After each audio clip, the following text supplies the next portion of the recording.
ఓం సాయిరామ్. ఈరోజు సాయి స్ఫూర్తిలో వేడుకుంటే చాలు మార్గదర్శకుడవుతారు బాబా. ప్రపంచానికి భగవంతుడే అధిపతి. సాయినాథుడు మనలను తన బోధనలకు అనుగుణంగా నడుచుకోమని శాసించరు. భగవంతుని అవతారమైన బాబా కూడా ధర్మ సూక్ష్మాలను తాను ఆచరించి చూపి ప్రజలకు మార్గదర్శకులైనారు. బాబా యందు గౌరవం, నమ్మకం కలిగి ప్రశాంత చిత్తంతో సాయినాథుని వేడుకుంటే చాలు మనకు సరియైన మార్గం తానే చూపుతారు. దైవం మనకు ఎన్నో సూచనలు అందించటానికి, చేతులు చాచి కాపాడడానికి ప్రయత్నిస్తూనే ఉంటారు. కానీ మనలో ఉన్న అలజడి, హడావుడి, కోరికలు, కోపాలు, తాపాలు ఆ మాటలు వినపడనీయవు. చాచిన చేతులను కనబడనీయవు.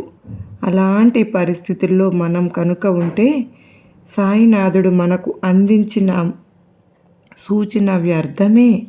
అందుకే ప్రశాంతమైన చిత్తంతో కనులు మూసుకుని బాబా ఎదుట నిలబడాలి.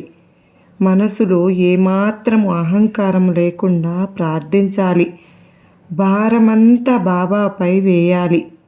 అలా మనం చేసే ప్రార్థన సాయినాథుడు వినటమే కాదు, బదులు పలుకుతారు కూడా.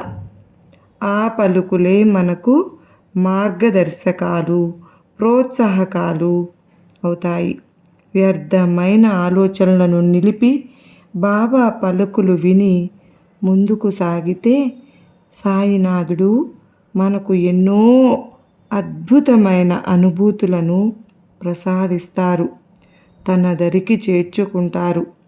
సంసార జంజాటంలో పడి దిక్కుతోచక పరుగులు పెట్టేవారంతా భక్తితో పిలిచి ఆర్తితో ప్రార్థిస్తే ఇంతవరకు ఎరుగని దివ్య లోక ద్వారాలు తెరిచి చూపుతారు.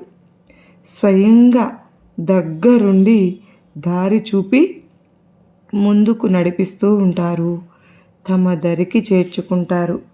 సాయినాథుడు తమ హక్కును చేర్చుకుని ముందు వెనక తానే ఉండి మనకు అన్నీ కూడా సూచనలు తెలియచేస్తూ మనం ముళ్ళదారిన వెళ్లకుండా మనల్ని రక్షించి కాపాడుతారు.